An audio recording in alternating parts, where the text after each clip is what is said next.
Este é o podcast Sobre um Dizer. Eu sou a Cauana Mestre. E eu sou a Licene Garcia. Somos psicanalistas e aqui conversamos sobre filmes, séries, literatura, coisas da vida. E claro, sempre com a psicanálise.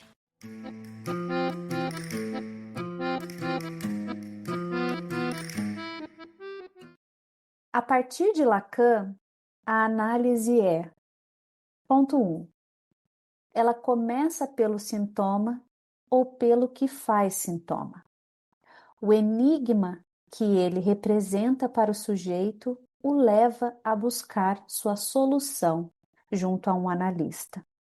Assim, tudo o que for dito a partir de então tomará significação de inconsciente, o sujeito suposto saber. Ponto 2.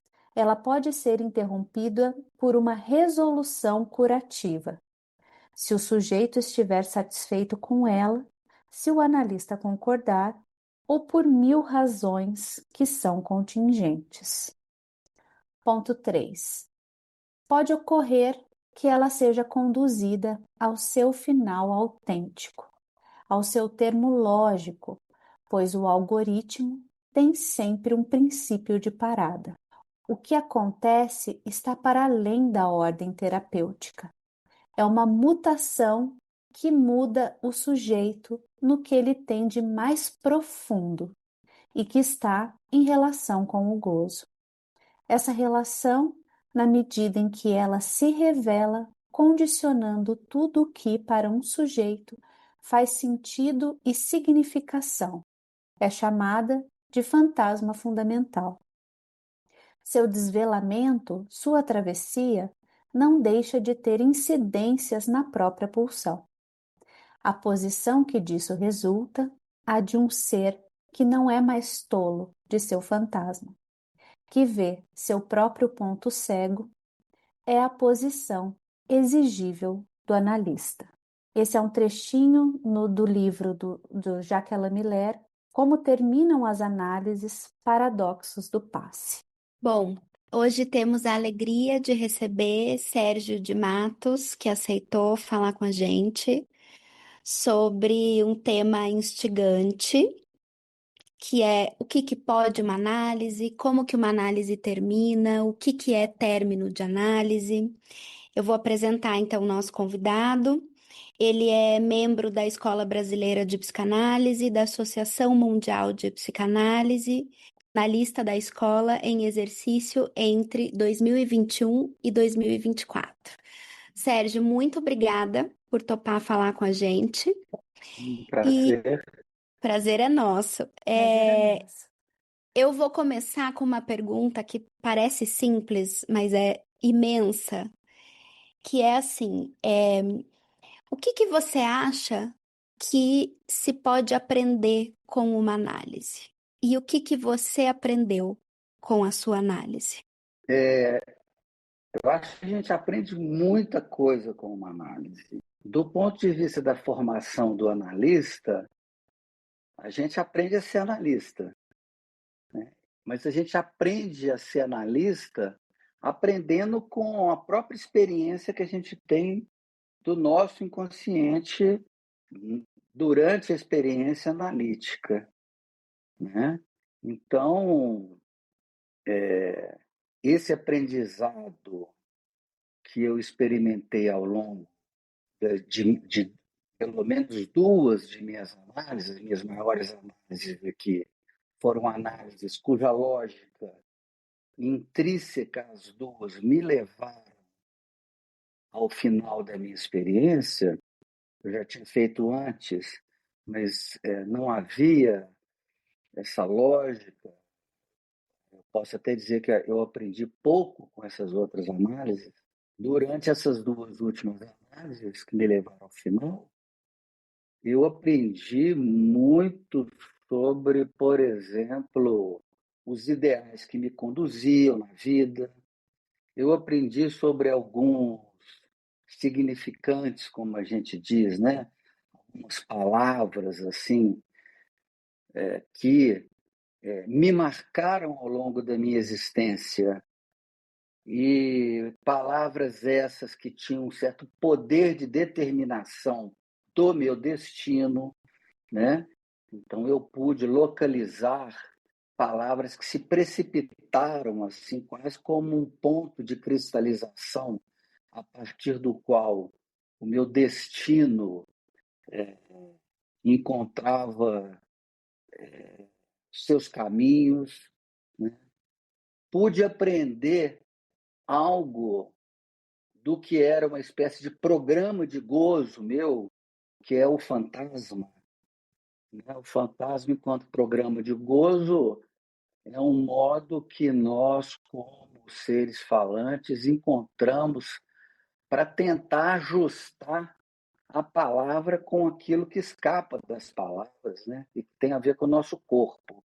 Então, o fantasma é uma espécie de resposta prêt-à-porter, né? Um saber pronto, assim, para o que acontece no mundo, e a gente não sabe muito bem o que é, a gente já tem uma carta na manga, que é o fantasma, para dizer, é assim, né? E o fantasma é um barato, porque ele transforma alguma coisa que é desconhecida para a gente em alguma coisa que a gente conhece, pelo menos mais ou menos, né? E que, a partir do qual a gente vê o mundo a partir de então é uma espécie assim de artefato psíquico, né, que ordena a nossa visão de mundo, o nosso modo de relação com o mundo e que nos socorre sempre que a gente, como sujeito, está diante de algo desconhecido, né, que a gente pode chamar de o desejo do outro, né, ou do gozo. Sempre que diante disso a gente vacila, o fantasma vem ali, dá uma resposta pronta. É isso. Você é isso. É uma droga porque esse você é isso sempre é um ser que está se sacrificando para ser alguma coisa, né? Então essa resposta eu sou isso, eu sou aquilo, eu sou isso para o sacrifício, eu sou aquilo para me sacrificando. Então, a resposta que o fantasma nos oferece, ela é problemática porque ela é sempre uma resposta sacrificial, né? Eu me sacrifico a uma ideia que eu tenho do que o outro quer de mim, e ao supor que ele quer isso ou aquilo, eu me sacrifico, sofro, me entrego, desapareço, enfim, para poder atender a isso que eu suponho ser o desejo do outro. Então, uma análise pode também nos levar a entender, né, esse, esse, esse, esse enquadramento do fantasma, que é esse artefato psíquico, que produz uma identificação muito importante da gente, e é uma identificação da gente com uma espécie de pedaço, né? É uma identificação do sujeito com um modo de gozo. E o problema é que, como eu disse, esse gozo é um gozo que nos faz mal. É uma espécie de satisfação estranha, né? É uma satisfação que faz a gente sofrer. E uma análise nos dá a conhecer esse programa, e é quase como se fosse um circuito de computador, né? Uma programação que produz essa ligação da gente como sujeito com algo desconhecido, mas ao preço de um sofrimento. E uma análise nos leva a desenhar, formular, né? Produzir aí uma enunciação, um enunciado do que é isso com o qual eu me sirvo para poder me satisfazer, e ao poder abrir mão disso, à medida que a gente atravessa isso, há uma possibilidade de fazer uma certa travessia, não é uma travessia absoluta, né? Você não fica livre do seu fantasma, você fica menos tolo em relação a ele, você fica divertido em relação a ele, né? Você fala, já estou eu aí outra vez caindo nisso, né? Ou, às vezes, você nem cai, tem quase como uma operação mais ou menos automática ali que o atravessamento do fantasma produz, que em alguma circunstância a coisa age, você nem precisa mais se ater e prestar atenção. Outras vezes não. Dependendo da circunstância, você é pego pela fantasma e você é derrubado outra vez nessa posição sacrificial. Mas como a gente está mais advertido disso, você cai lá e você se levanta mais rápido, você se recupera mais rápido e você se recupera com soluções diferentes em geral do que você tinha antes para lidar com essas quedas, né? E mais do que isso, às vezes a gente aprende a, por exemplo, usar essa força do fantasma, da fórmula do fantasma, para fazer alguma coisa que você goste. Por exemplo, um sujeito que tem um fantasma que o leva a se sacrificar para salvar alguém ou salvar um outro. Antes de uma análise, antes dessa travessia, você faz isso compulsoriamente e sofre sem parar em relação a isso. Depois de uma análise, você pode querer salvar alguém, né? E se sacrificar por alguém, porque você gosta disso, porque é gostoso, né? Porque pode ser interessante para você fazer isso naquela circunstância. Já não é mais uma obrigação, algo que você faz cegamente, mas você pode usar toda a energia desse artefato para poder voar para lugares que são gostosos e interessantes para você. O Miller, ele diz isso, né?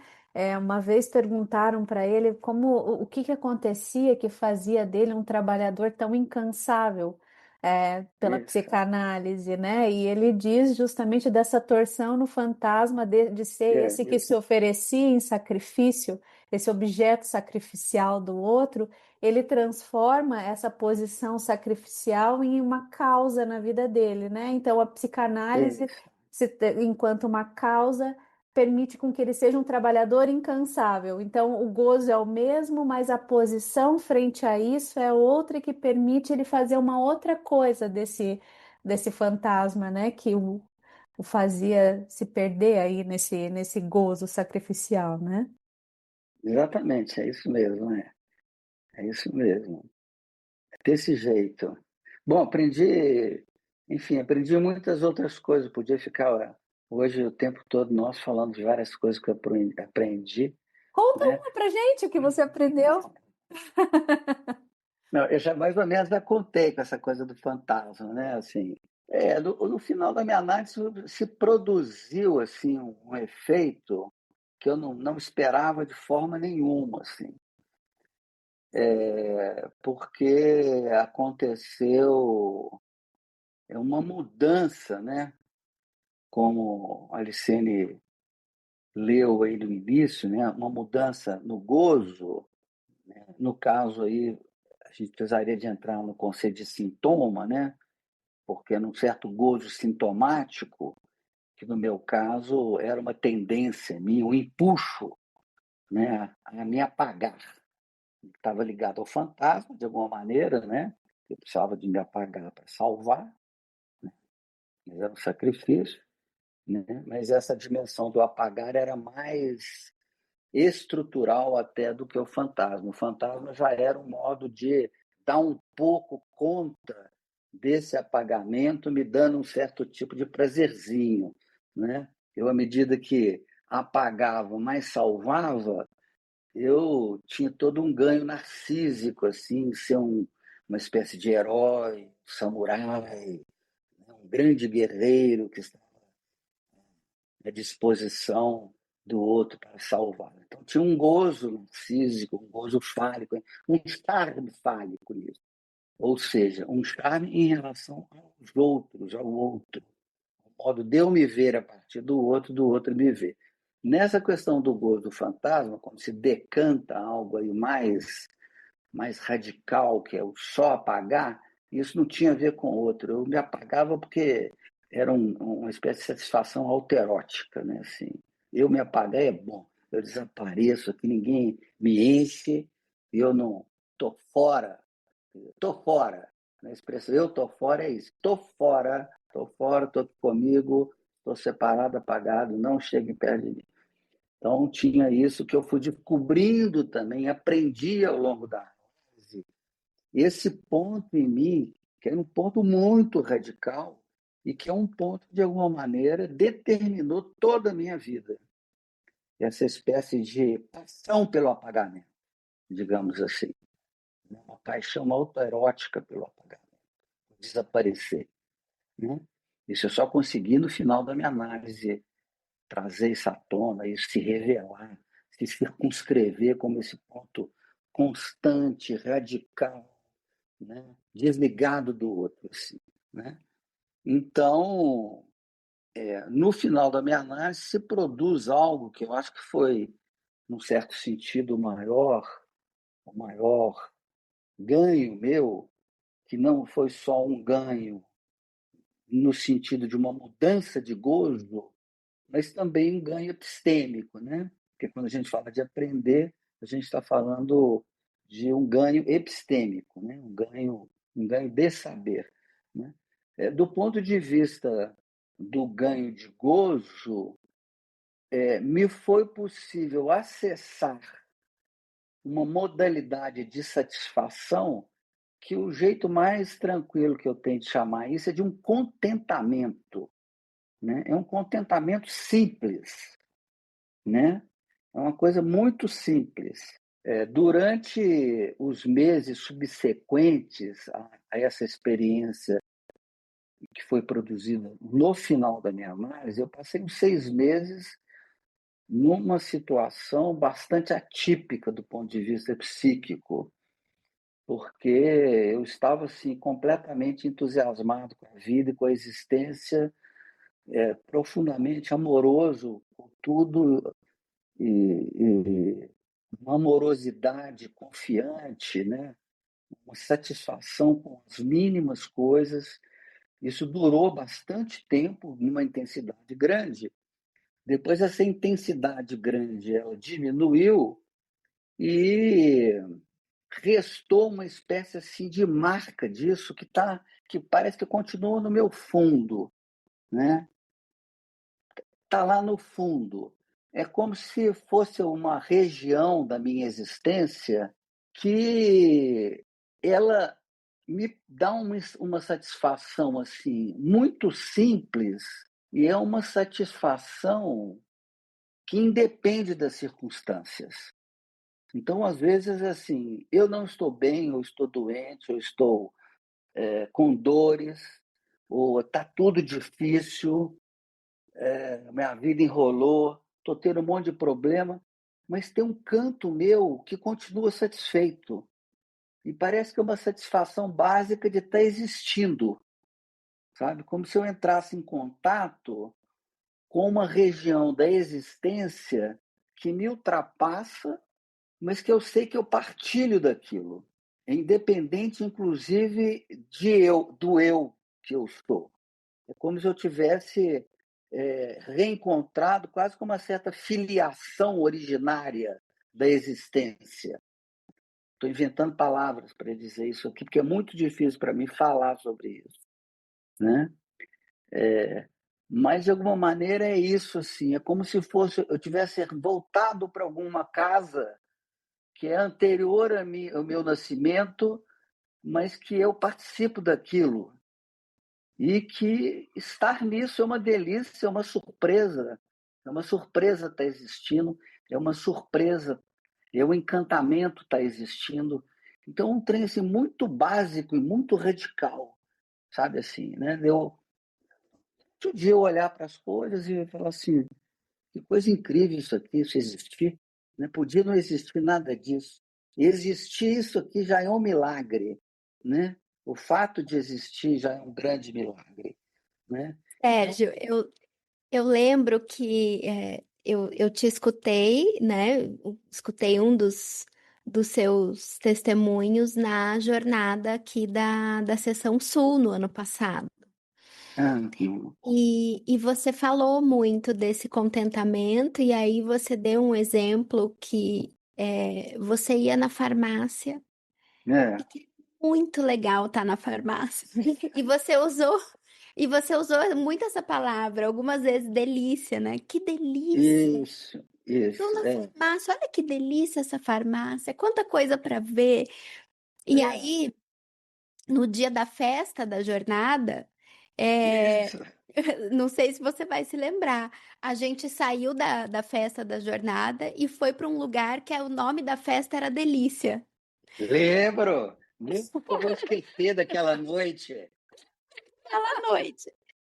E Aquela noite aí foi fabulosa. É, foi uma delícia, né? foi E delícia. eu lembro que a gente ficou rindo assim dessa contingência, né? De justamente naquele dia, aquela festa, naquele lugar se chamar Delícia.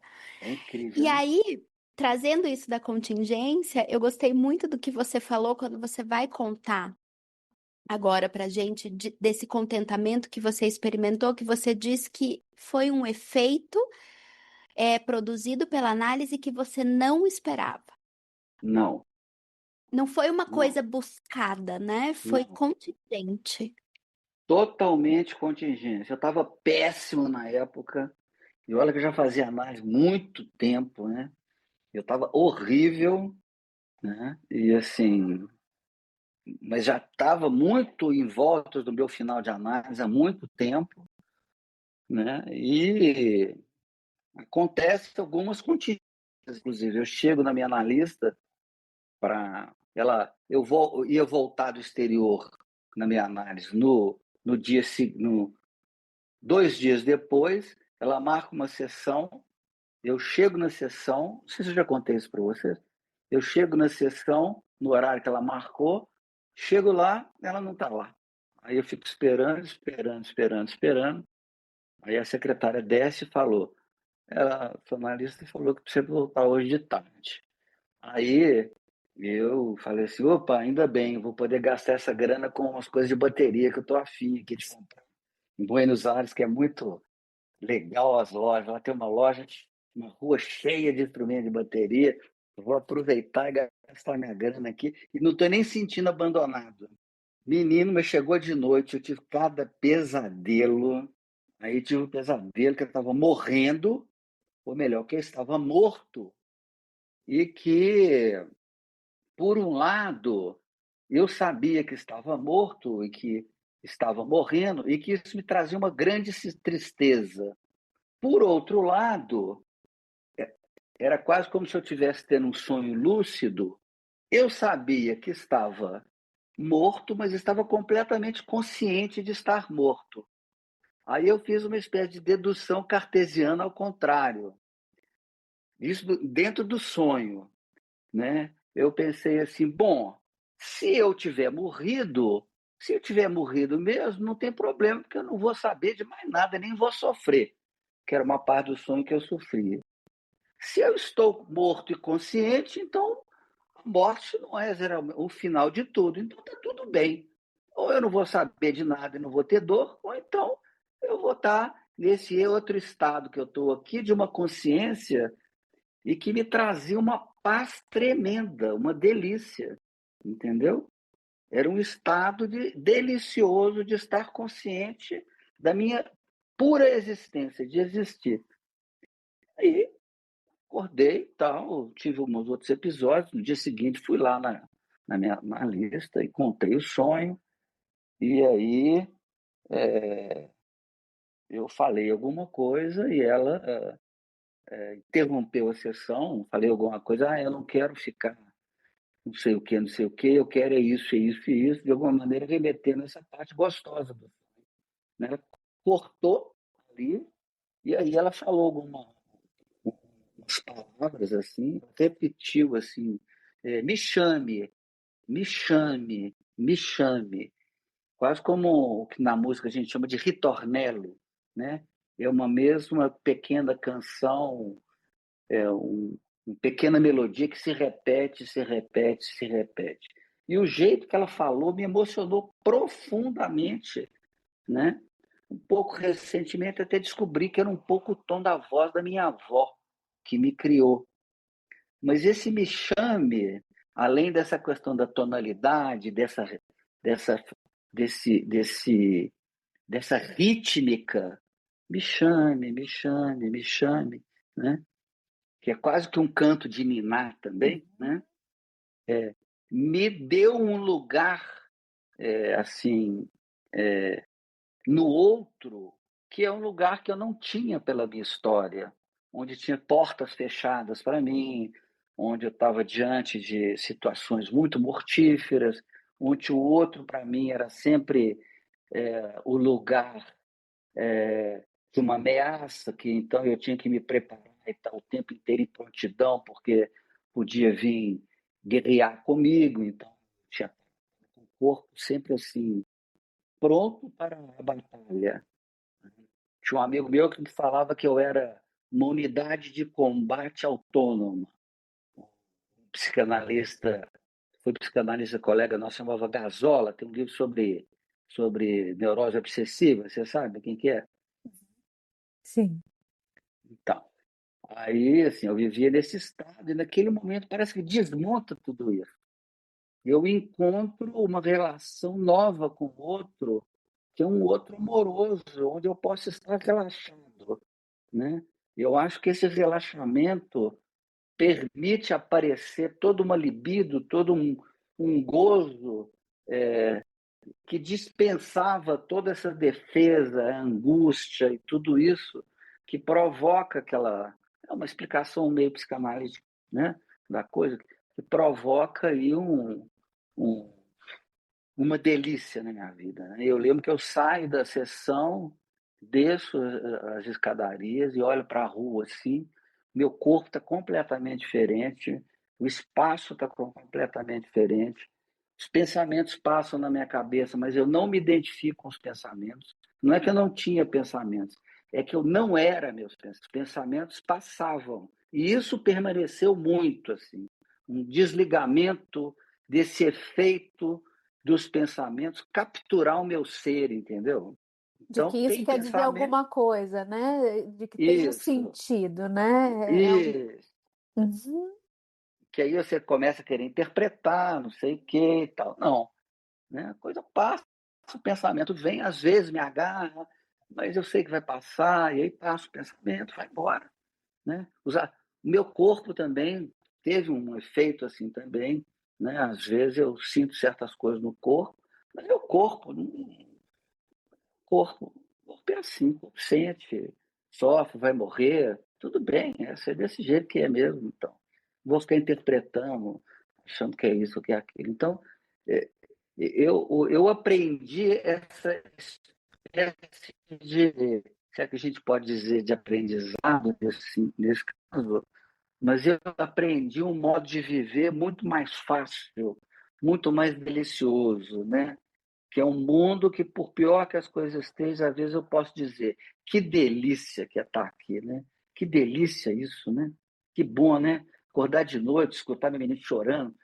Nossa, que delícia ter esse menino aqui, que é um filho que eu tive depois que eu terminei minha análise, né? Que delícia isso aqui, né? Então é isso, eu aprendi a me deliciar com a vida. Isso. do sacrifício à delícia. Do sacrifício à delícia, é. E às vezes sacrificar também pode ser uma delícia. É Sim, outro. Não é, é o outro tipo de é, delícia, né? não é uma oposição. Isso é uma outra coisa, um aprendizado em não ficar muito preso em dicotomias. Porque a Uhum, dicotomia, o isso ou aquilo, dia e noite, é muito próprio à estrutura do significante quando ela domina a gente. uhum, Né? Se essa estrutura do significante se transforma, pelo menos até certo ponto, num puro semblante, assim, né? É um funcionamento que é ótimo, que a gente precisa para viver e tal, mas não dá para levar tão a sério esse trem, né? sim. Porque é só uma maneira de tentar organizar o mundo, dar sentido. Mas o que é mesmo, né, o real mesmo, esse trem não tem sentido em isso ou aquilo. Isso ou aquilo já é uma tentativa de dividir o que a gente não sabe, porque dividindo a gente domina alguma coisa, né? Então isso foi uma outra coisa assim.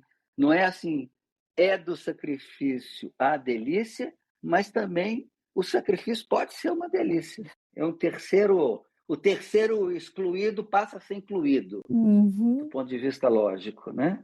É, mas como é difícil sair da dicotomia, porque é, a gente vive fazendo esse ou isso ou aquilo, né? Isso é próprio da neurose mesmo.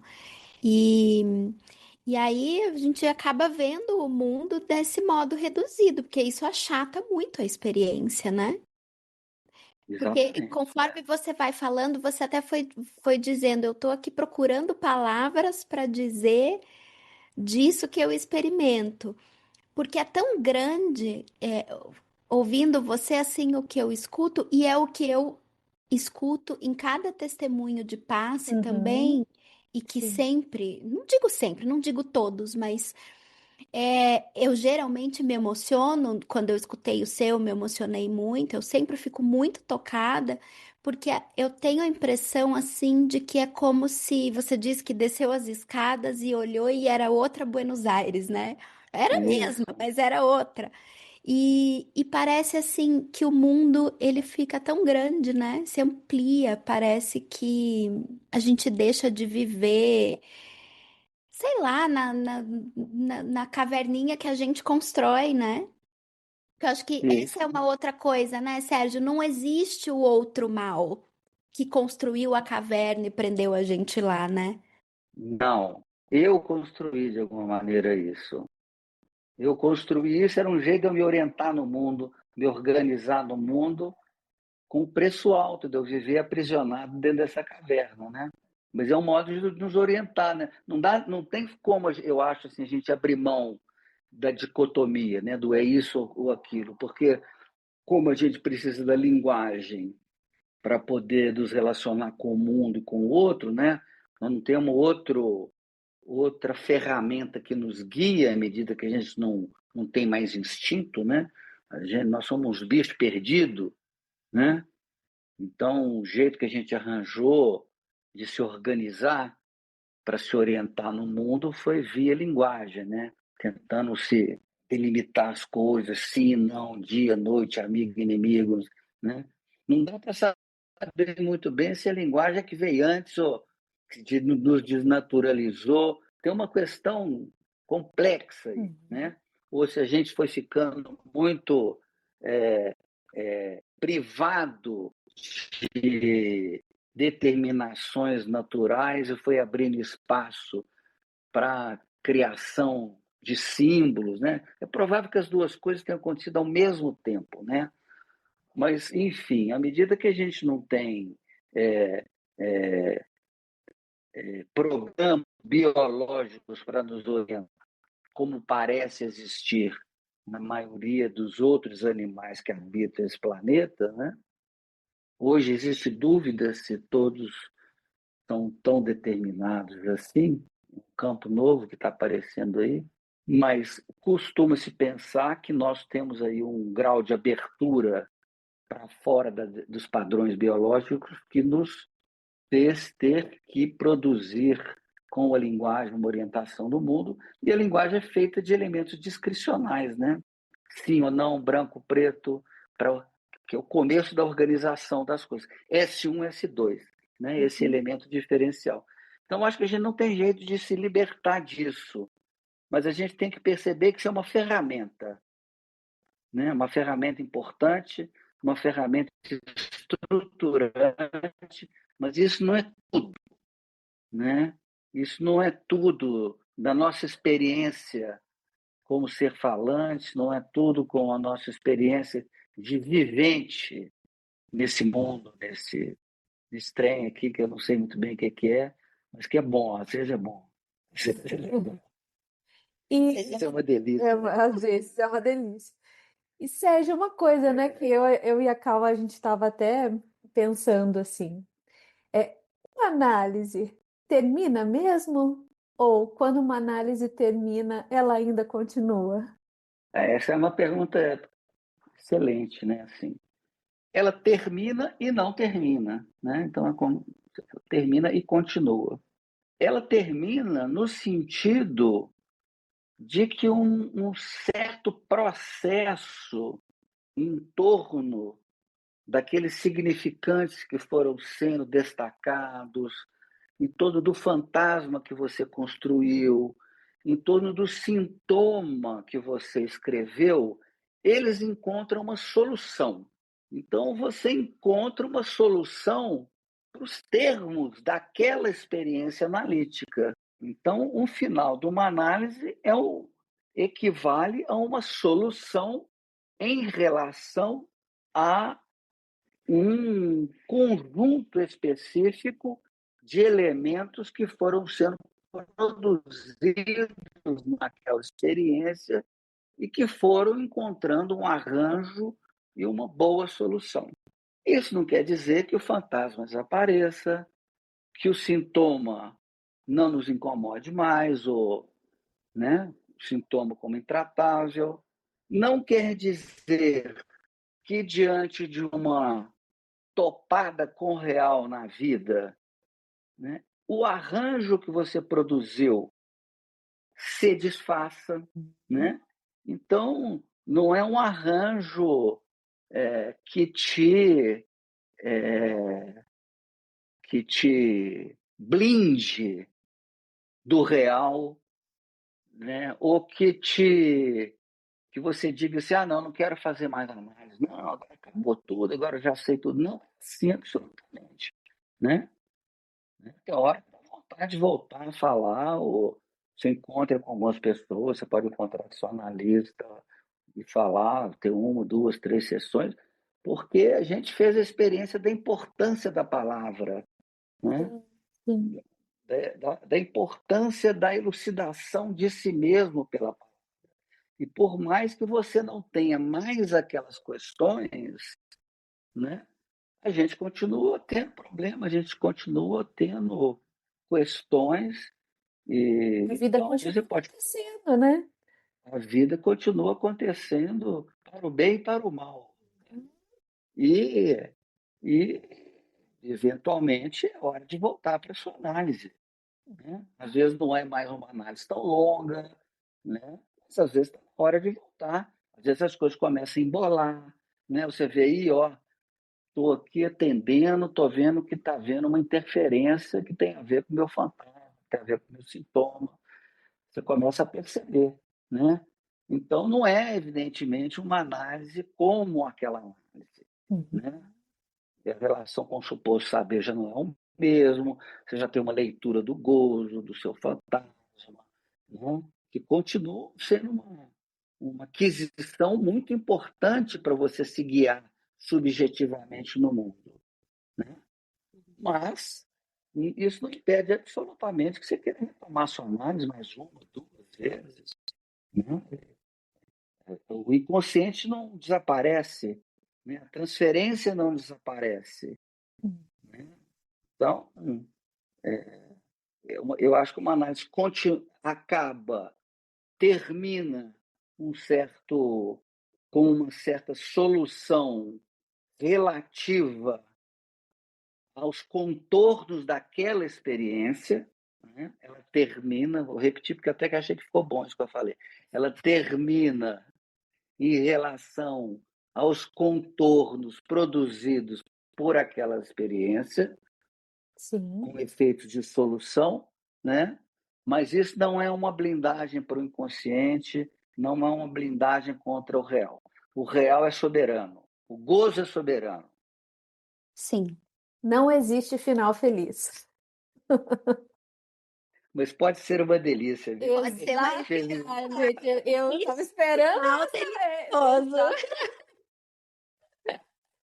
poder ser uma delícia não significa que seja um happy end, né? Mas dá um.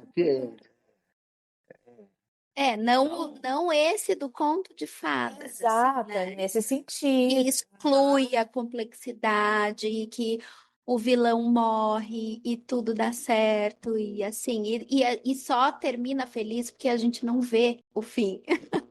Acaba Exatamente. antes, né?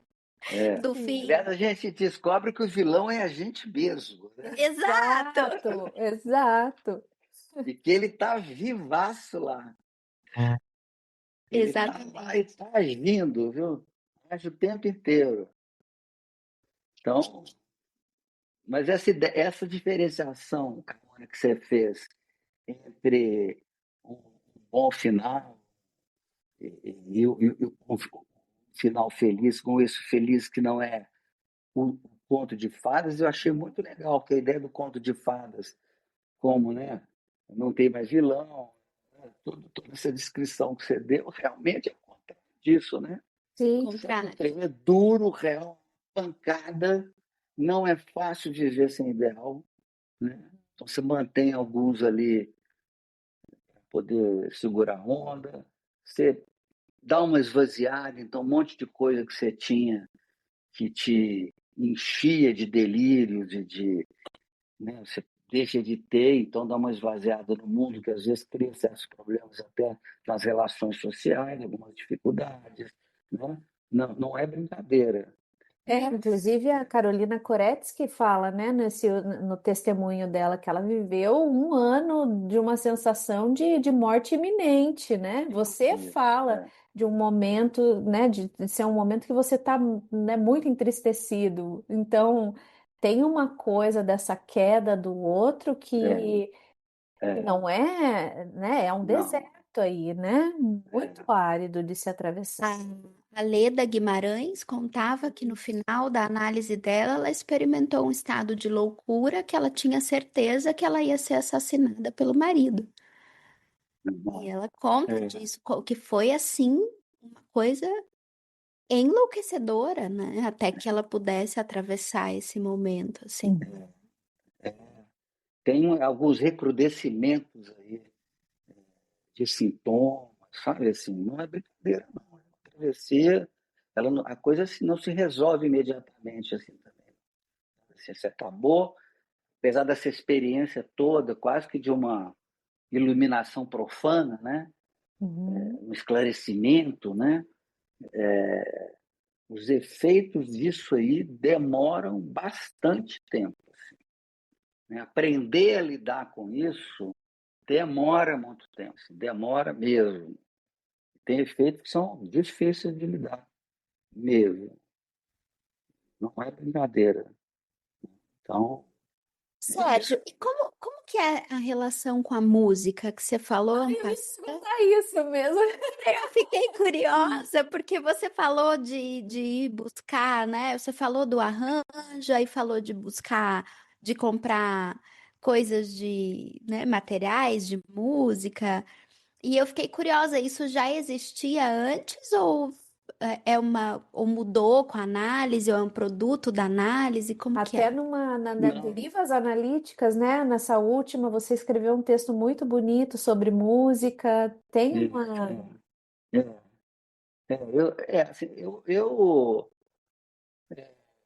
minha relação com a música mais assim, mais forte, começou assim em torno dos 17 anos, mas eu já gostava antes de música, assim, percussão, especialmente quando eu era criança, assim.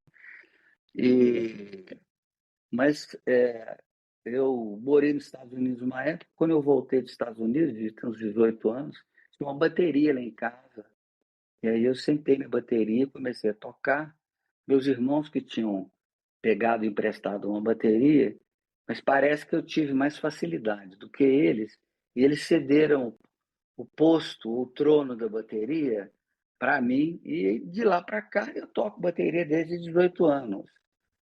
E já toquei profissionalmente, já viajei para um monte de lugar tocando, e, e sempre tive várias bandas, muitas bandas até hoje, mas eu teve alguns momentos que eu não consegui tocar em função de um monte de compromissos que eu tinha. Mas então eu tenho essa relação muito forte com a música, né? E é uma relação que eu acho que tem a ver com a minha história, que o meu avô gostava muito de escutar músicas. E eu morei muito tempo na casa dos meus avós, sabe? Então, meu avô tinha uma coisa assim de, na hora do almoço, ligar uma radiola que ele tinha, botava músicas, assim, meu avô mexia com cinema, e distribuidor de cinema, vivia dentro do métier do cinema. E aí meu avô era assim um cara assim um pouco, gostava de fazer cenas, assim, entendeu? Era muito elegante, assim. E aí ele chegava em casa, ligava a radiola, chamava minha avó para dançar com ele na sala antes do almoço, então tinha aquela coisa toda. Eu aprendi a ouvir música ali, naquele ambiente com eles. E depois eu fui crescendo, adolescente, comecei, eu sou dos anos 70, né? Foi uma época de uma abundância musical, né? Uma efervescência da música maravilhosa, né? A gente tinha grandes bandas lançando músico o tempo inteiro. Aí eu comecei a tocar com umas bandas muito doidas que a gente tinha. A primeira que eu tinha chamava Tudo Flui, em homenagem ao Heráclito de Éfeso. Eu estudava filosofia, eu estudava filosofia e psicologia, né? Então essa chamava Tudo Flui, sabe? E assim, vários músicos em Belo Horizonte, músicos importantes, passaram por aquela banda, lá em casa, na minha garagem de casa. Depois eu toquei com bandas grandes, músicos importantes aqui em Minas Gerais, sabe? E, e, e vai e volta, eu paro, volto. Agora eu estou numa época que eu voltei. Então, eu tenho 3 baterias aqui. Na minha casa montada aqui só tem uma, mas tem 2 lá no quartinho da garagem. Eu vivo tocando. Atualmente eu voltei a tocar, então eu vivo tocando, tenho que estudar bateria, Mas hoje você tem que tem uma remustar. banda? Atualmente eu estou com uma banda que é um cover do Neil Young. É um cover do Neil Young, é super legal. Começamos a tocar uns 4 meses. Eu estou querendo montar uma outra mais alternativa, assim, com os amigos muito bons músicos, mas a gente vai se juntar e improvisar, a gente não sabe ainda o que vai fazer. Porque a música é muito importante para mim, sabe? Assim, a coisa da bateria, eu até acho que tem alguma coisa de uma certa pegada do pai, porque meu pai, ele se gabava muito de ser ele fez CPUR, que era um curso de oficiais do Exército Brasileiro, e ele era da artilharia, que é a bateria do Exército. Então, essa coisa do som, da bateria, da artilharia e o significante, eu acho que me pegou essa coisa marcial aí. Tanto é assim que outra coisa que me conectou com meu pai durante anos, e que tem a ver com a bateria também, foi o karatê, que também, junto com a música, eu pratico desde 16 anos de idade, que tem a ver com bater, né? Tem a ver com o campo marcial do meu lado paterno, muito marcial mesmo. Assim. Então, e para mim é fundamental, várias vezes na minha análise, quando eu estava muito ruim, assim, minha analista falava, vai voltar a tocar bateria, ou vai lutar karatê, vai fazer essas coisas, não sei o quê. Porque é muito importante para mim. Assim, a hora de tocar é uma alegria muito grande, um silêncio muito grande. Exige Exige que meu corpo todo esteja presente, exige musculatura. Eu andei perdendo durante muito tempo aí, com a pandemia, com esse trabalho de aéreo, não tinha tempo de fazer nada. Então, assim, eu perdi muito do meu corpo. Então, agora, de uns 4, 5 meses para cá, eu estou recuperando com bateria e voltei também para o Karatê, que é um bando de velhinho, faixa preta, treinando 3 vezes por semana. Amanhã mesmo de manhã tem. Que delícia! Só, só os velhinhos, todo mundo de cabelo branco, faixa preta, treinando. Velho, que foi? Uma Mas delícia! uma É uma delícia. delícia, muito bom. Nossa, voltei a treinar, meu corpo já fica outra coisa. Porque assim, tem uma memória muscular, né? E aí, quando ativa aquela memória que eu treinei a vida inteira, pum, meu corpo dá uma encaixada, Uma entendeu? coisa também, quando a gente encontra alguma coisa que toca o corpo, e que para cada um é uma coisa, parece que a coisa se reposiciona na vida da gente, assim, né? É isso aí. Dá uma Não à centrada. toa, né? Eu dizia, vai, E volte vai pro karatê, vai pra para. música. É isso mesmo. eu me encaixo ali outra vez, entendeu? Uhum. As duas coisas são uma coisa assim que eu me encontro ali e um trem que me dá prazer, me dá satisfação, faz bem para o meu corpo, bem para minha cabeça, né? É muito importante isso, assim, da Sabe, Sérgio, música. que ontem, né, a Licene sabe, eu vivi uma das coisas mais incríveis da minha vida. Que eu vivi olhando, né? Que eu tenho uma filha de 7 anos e ela sempre gostou muito de dançar, sempre. E ela fez balé uma época, mas aí com 5 anos mais ou menos, ela consegue dizer assim que o balé era muito exigente e que ela queria se divertir. Ela não queria ficar só aprendendo a técnica. E esse ano ela encontrou a dança urbana, Ah, que é dançar hip hop, né, etc, assim. E aí ontem ela fez a primeira apresentação dela num é, teatro lotado e foi assim, pra mim foi inebriante, porque eu vi a minha filha no palco assim, é, uma realização, uma alegria. No é, final era a hora dos agradecimentos, ela não parava de dançar. Ela dançou até o último segundo. E eu falei, né, pro meu marido, eu falei assim, olha, eu fui muito emocionada, né? Eu falei assim, ela com 7 anos já encontrou uma coisa na vida que, que vai ser sempre um lugar onde ela, né, onde ela encontra alguma coisa, alguma isso, realização, alguma alegria, alguma sim, paz, alguma coisa. sim, Que sim. sorte que é ter isso, né? Como você Muito tem certo. Né? com o karatê, assim. É uma sorte mesmo, eu acho. É um lugar que eu tenho sempre para voltar e que eu nunca paro de fato. Às vezes eu paro de treinar, mas eu estou o tempo inteiro olhando o trem, me ajeitando o meu corpo para ter uma base estável, andando do jeito. E música é a mesma coisa.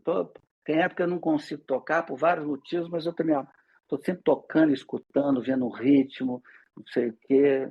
Estou sempre tocando e sempre lutando, digamos assim. Mesmo que eu não esteja treinando nem tocando um ou outro. Então, acho que é realmente um lugar de encontro assim fundamental para a gente poder encontrar esses pontos ali. Que bom que ela encontrou. Uma alegria mesmo, né? Sim. Alegria. Uma delícia. É uma delícia. Sérgio, foi uma Mas delícia foi uma conversar com você. delícia. Passou Que aí, ó, bom. uma hora que a gente nem A sentiu. gente nem viu. Já É, passou uma hora? Passou já uma hora, passou. você acredita? Não, achei que foi rápido. Muito bom, obrigado, viu, pelo convite. Obrigada pela generosidade de dividir tanto com a gente. Você ensinou muito a gente nessa uma hora. É um prazer, Sem um prazer. dúvida. Esse Foi que é muito ser. bom te ouvir. Muito E bom. volte. Obrigado. E volte. Ok, pode chamar Tá bom. quando precisar.